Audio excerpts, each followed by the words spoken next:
আপুনি কোৱা কথাখিনি মই বুজি পাইছোঁ বাৰু। ডাংকাৰ ওপৰত তেনেকুৱা সন্দেহ মোৰো নোহোৱা নহয় যেনিবা।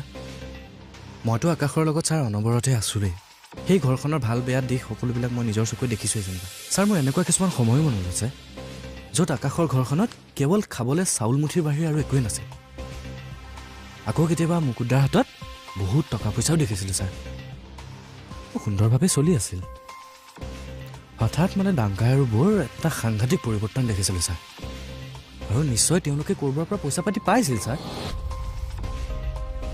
তেওঁলোকে বেগ ভৰাই ভৰাই বজাৰ কৰিছিলে। মানে তেওঁলোকৰ ইমানবিলাক নদন বদন দেখি আনন্দ দেখি আকাশেও কথাটো সুধিছিলে ছাৰ যে বৌহঁতে ইমান টকা পইচা ক'ৰ পৰা পাইছিলে। আৰু সেই বিষয়ে এদিন মই আকাশক নুসুধাও নহয় ছাৰ, কিন্তু আকাশে কোৱা মতে সিও ছাৰ নাজানে। আকাশো আচৰিত হৈছিল ছাৰ। ক'ৰ পৰা ইমান টকা পাইছিল তুমি কিবা অনুমান কৰিব পাৰা নেকি? ছাৰ সেইটোহে ক'ব নোৱাৰিম দেই, কিন্তু মোৰ চকুৰ সন্মুখতে ঘৰখনৰ সম্পূৰ্ণ পৰিৱৰ্তন ছাৰ মই দেখিছিলোঁ ছাৰ।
ৰাধিকা কথা এটা কওঁ, এইবোৰ সকলো বুজিলো,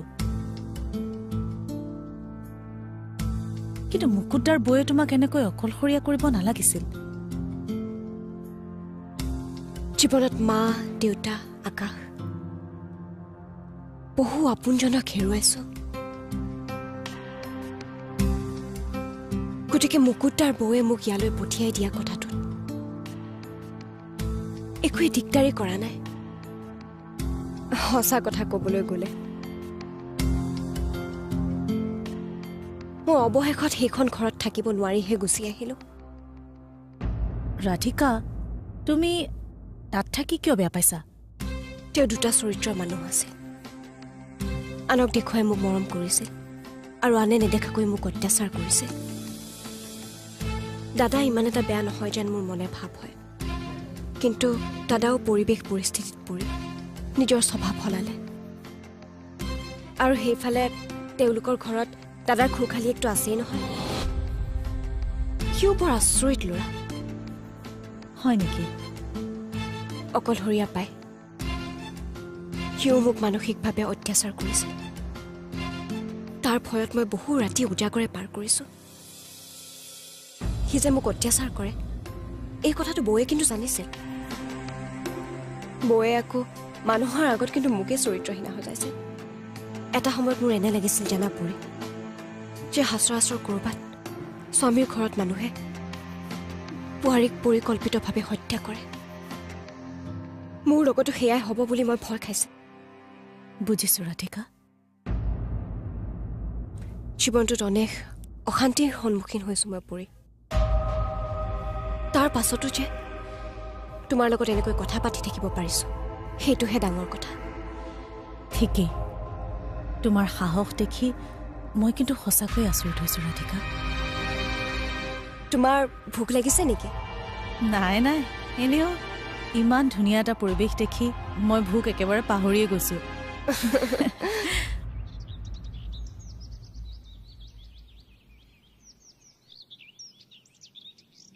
অ' ভিন্দু, ভিন্দু, ভিন্দু,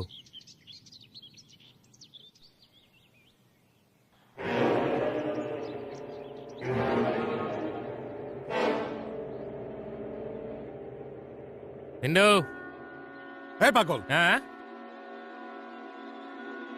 হেৰি কি কৰি আছ তই কুকুৰ ৰৈছো তোমাৰ কথাবোৰ শুনি তোমাৰ মা দেউতা মুকুতা উৎপল জেউতি এই গোটেই মানুহখিনিক মোৰ লগ পাবলৈ মন গৈছে মোৰ সুধিবলৈ মন গৈছে কিয় তেওঁলোকে তোমাক বুজি নাপালে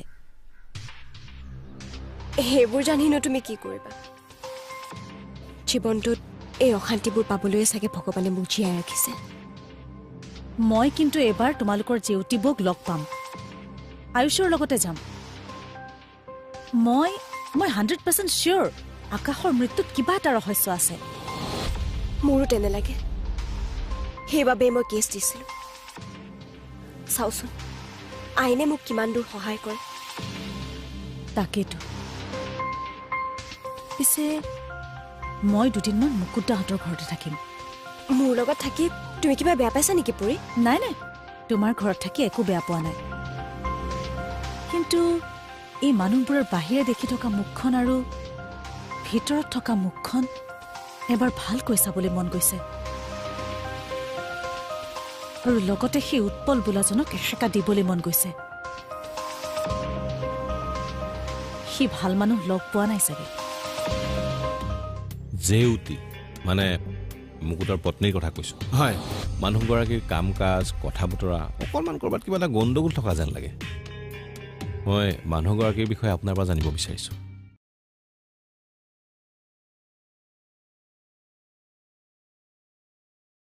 সি ভাল মানুহ লগ পোৱা নাই চাগে সেইবাবে ইমান অটপালি বাঢ়িছে তাৰ নালাগে মোৰ বাবে তুমি আৰু এইবোৰত সোমাব নালাগে তুমি ইমান চিন্তা নকৰিবা ৰাধিকা মোৰ একো নহয় মই এনেও দুদিনমানৰ বাবে ইয়ালৈ আহিছোঁ গতিকে মোক কোনোবাই বেয়া পালেও মোৰ কোনো কথা নাই মাত্ৰ তুমি এবাৰ অনুমতি দিয়া তুমি যিবোৰ এতিয়ালৈকে কৰিব পৰা নাই সেইবোৰ কাম মই কৰি যাম মই তোমাক সেইবোৰ কৰিবলৈ অনুমতি দিব নোৱাৰো বৌ তুমি মুকুতাৰ ঘৰত থাকিব নালাগে তাত থকাটো তোমাৰ বাবে একেবাৰে নিৰাপদ নহয় আৰু বিশেষকৈ এই উৎপলটো থকালৈকে তুমি চিন্তা নকৰিবা ৰাধিকা সি সেইখন ঘৰত থাকিলেহে মোৰ সেইখন ঘৰলৈ গৈ ভাল লাগিব আৰু তুমি আজি এটা কথা মনত ৰাখি থোৱা মই যিদিনাই সেইখন ঘৰত সোমাম সি সেইদিনাই সেইখন ঘৰৰ পৰা লাহে লাহে নোহোৱা হৈ যাব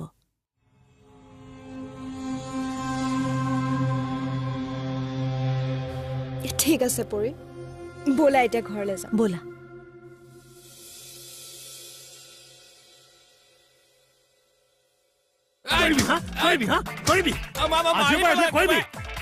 ক'তনো মই অসভালটো কৰিলো কওকচোন আপুনি কাম কৰি আছে আপোনাক মই বাৰে বাৰে মাতি আছো সেইকাৰণে আপুনি পাত্তাই দিয়া নাই সেইকাৰণে মই আইনা পোহৰত আপোনাৰ চকুত দিছো কেনেবাকে যদি আপুনি মাতে কুকুৰ মই কি কৰি আছো তই চাই থাক নালাগে নাচাওঁ মই গুচিয়ে যামগে এইটো মৰমত এটা মোৰ নাথাকো দিয়ক জীৱনটোত ইমান অত্যাচাৰ কৰি আপোনাৰ বেয়া লগা নাই হা মোৰ জীয়াই থাকিবলৈ সাহস ডালে নাই আৰু পাগল চবে চব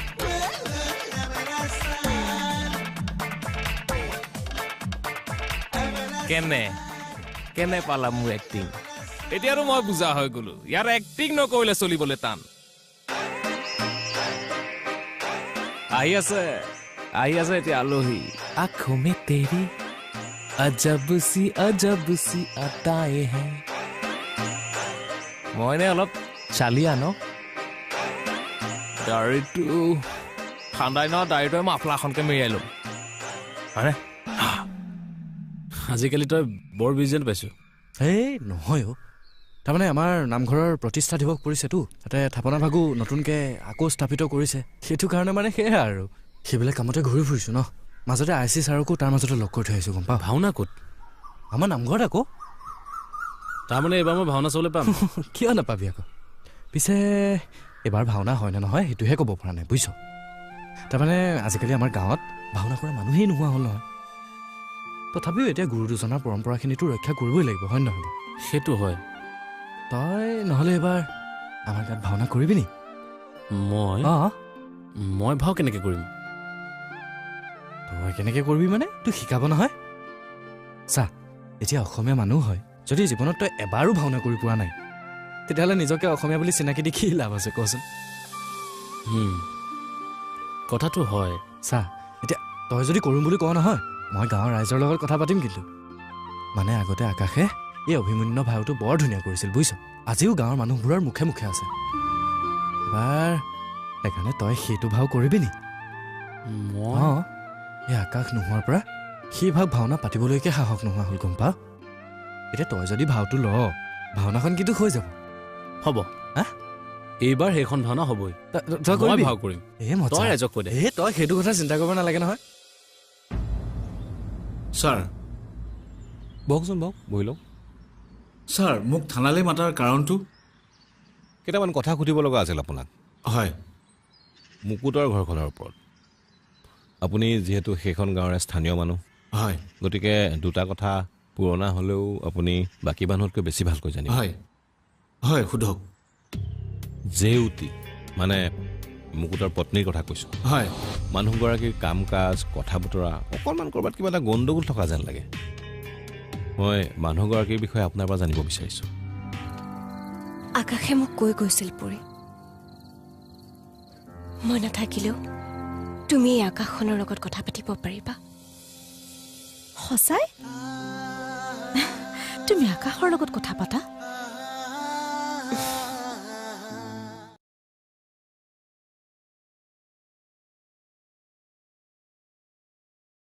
কোনোবাই কয় মানুহগৰাকীৰ কাৰণে ঘৰখন এনেকুৱা হ'ল মানুহগৰাকী কেনেকুৱা মোক অকণমান কওকচোন মানুহগৰাকী ঘৰ আমাৰ এই অঞ্চলতে কামপুৰ অঞ্চলটো বৰ ডাঙৰ দুখনমান গাঁও পাৰ হ'লেই তাতেই জেউতি ঘৰ জেউতি বৰ বেয়া মানুহ নহয় ভাল মানুহ ঘৰুৱা কিছুমান সমস্যাটো সকলোৰে থাকে ভিতৰুৱা কথাবিলাকতো আমি নাজানিম ছাৰ কিন্তু জেউতিৰ দেউতাক আৰু মুকুটৰ দেউতাক দুয়োজন বৰ ভাল বন্ধু আছিল দুয়োৱে কপিলি বালিমহলত মহলদাৰী কৰিছিল দুয়োখন ঘৰৰ মাজত এনেকৈয়ে সম্বন্ধ গঢ়ি উঠিছিল এটা কথা আকৌ ছাৰ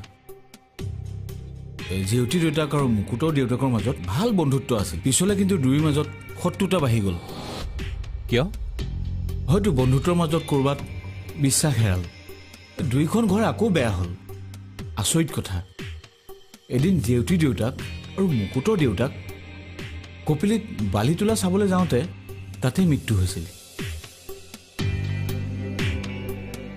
গাঁৱত কোনোবাই এয়া আত্মহত্যা বুলিও কয় আৰু কোনোবাই হত্যা বুলি কয়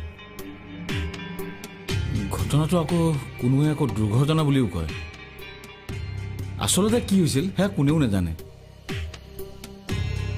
এইবোৰ কথাৰ পাছতো মুকুটে কিন্তু জেউতিক বিয়া কৰাই আনিছে মই জনা কথা ইমানেই ছাৰ আপুনি জেউতি আৰু মুকুটক কথাবোৰ সুধিলে ভালকৈ সকলো কথা গম পাব ছাৰ ধন্যবাদ আপোনাৰ এইখিনি সহায় যথেষ্ট হয় লগ পাম আপুনি এতিয়া যাব পাৰে হয় ছাৰ আহিছোঁ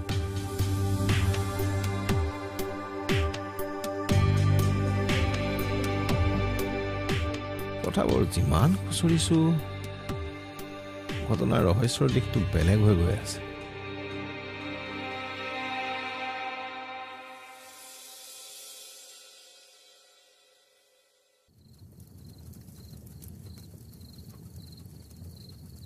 চোৱাচোন ৰাধিকা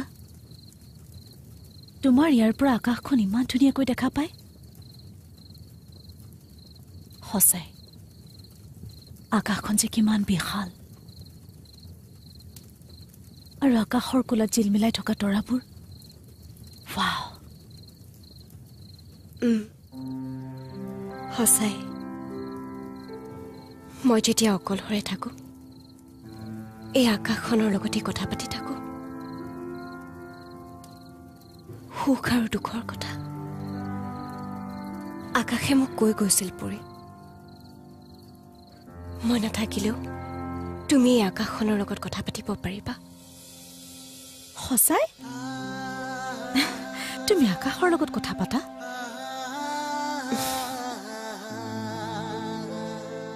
সিও কথা পাতিছিল আৰু সেইবাবে তাৰ মাকে তাৰ নামটো আকাশ দিছিলে সি যিমান পাৰে মানুহক সহায় কৰি ভাল পাইছিলে তাৰ মনটোত কোনো কৃত্ৰিমতা নাছিল